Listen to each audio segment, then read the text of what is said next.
We're live. Hi, I'm in my backyard gym and I want to talk about a issue that postmenopausal women have, and it is lack of bone density. The lack of bone density is caused in postmenopausal women primarily due to the lack of estrogen.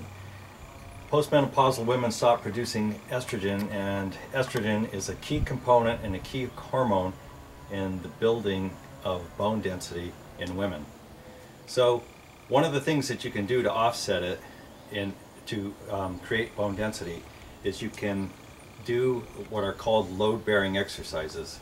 Load-bearing exercises create a demand on your body, and when you create a demand on your body by loading it, what you're doing is you're inducing the neuroendocrine system to produce neurons and hormones that you need to build muscle strength and bone density. Now, when you place this demand on your body, you want to make sure that you do load-bearing exercises. Any type of exercise or resistance training you do is obviously good for you, but specifically you want to do load-bearing exercises. Load-bearing exercises are exercises that are going to load your whole body as you move and as you exercise. One of the things that you want to do is load your body in such a way that for an extended period of time to create that demand that I was talking about earlier, so your system can produce those hormones that help you build and create more bone density and musculoskeletal strength within your body.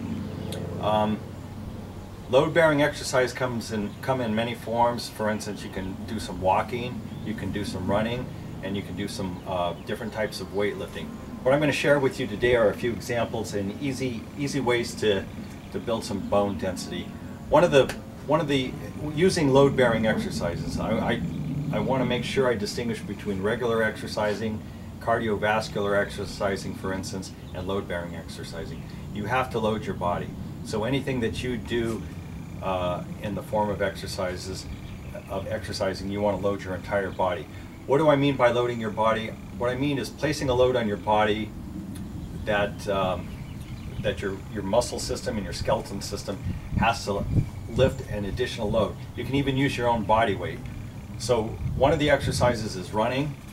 You're loading your body with your own body weight, and you're placing an additional demand when you lift yourself up off the ground and then you land, and you're compressing your musculoskeletal system. That's creating a load on your body. Walking is a good one, although it's not as good as running. Now, older people can't necessarily get out and run, so I'm going to show you a few ways in a few minutes to increase the load of your body in the form of walking. Swimming is a good one. Weightlifting and resistance training is the best one that you can do. So there are a few exercises that you can do at any age, and I'll show you some adaptations to make it easier based upon your fitness level and your conditioning to help you with that. So again, load bearing is loading the entire body with weight. So you're loading your shoulder system, you're loading your spinal system, you're loading your hips, you're loading your legs, and you're loading the lower part of your legs. All that increases demand on your body and will help you build the bone density I was talking about. So one of the exercises that you can do is a squat. You can do a unloaded squat just using your own body weight. And in effect,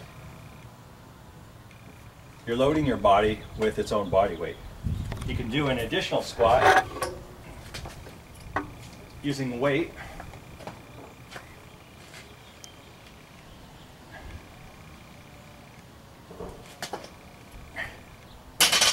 And that's good for a lot of people.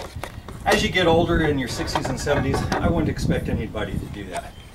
There is another one that you can do that's fairly simple, and that's the deadlift.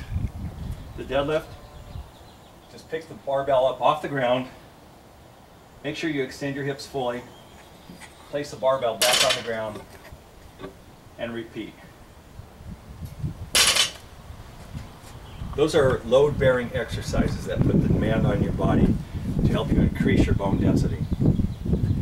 Now, I don't expect people necessarily to go to the gym or have this sort of equipment available, who, especially if you're elderly and you have a limited amount of floor space. But there are things that you can do. For instance, if you have some milk jugs at home, you can load them up with water, and you can load them up.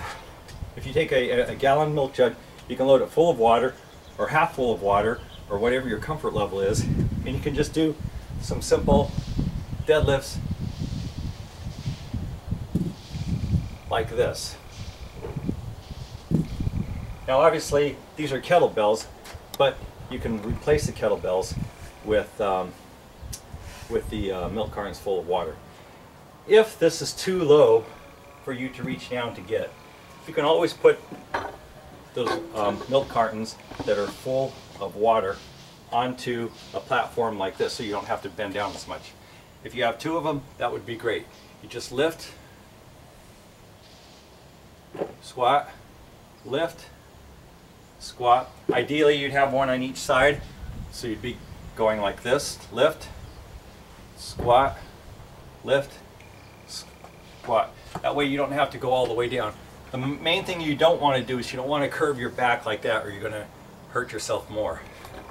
So by putting a step stool there, you don't have to, you can keep your body as straight as you possibly can while you're executing this exercise. Another thing that you can do is you can take that milk carton full of water, and you can just do a deadlift like this. Again, this is loading your body. This is a load-bearing exercise. You can do that. Try and do about 15 to 20 reps, maybe 3 or 4 sets. Another thing that you can do is you can take those milk cartons and you can step up on a stool. Step up with one foot, step down with the other, repeat on the opposite feet, and do that as many times as you feel comfortable. Try and do 3 sets of at least 15 each. Okay.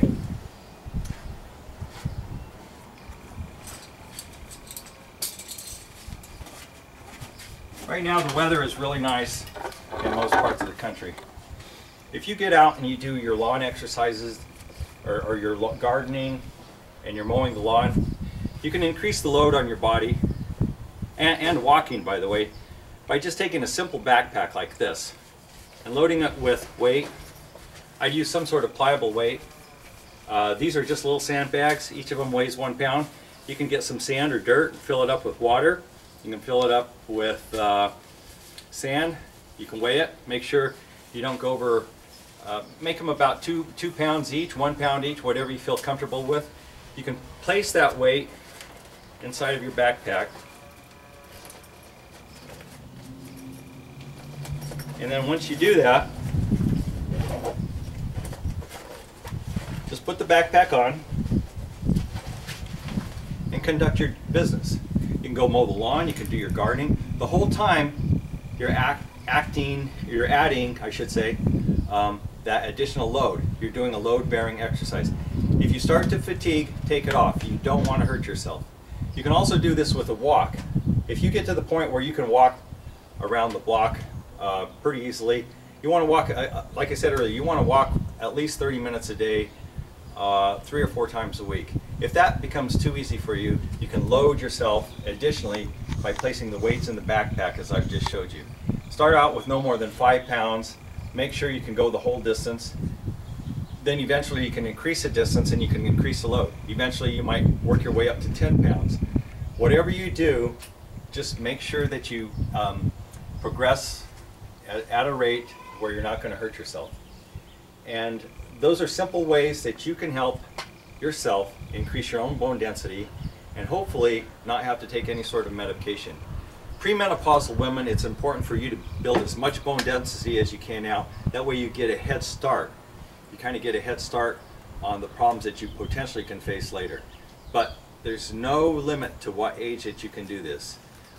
There are adaptations that you can make where you can always put that load-bearing weight on your body, create that demand for your neuroendocrine system, and those hormones and nervous system will kick in and build that bone density. With that, I hope you got something out of it. Thank you very much.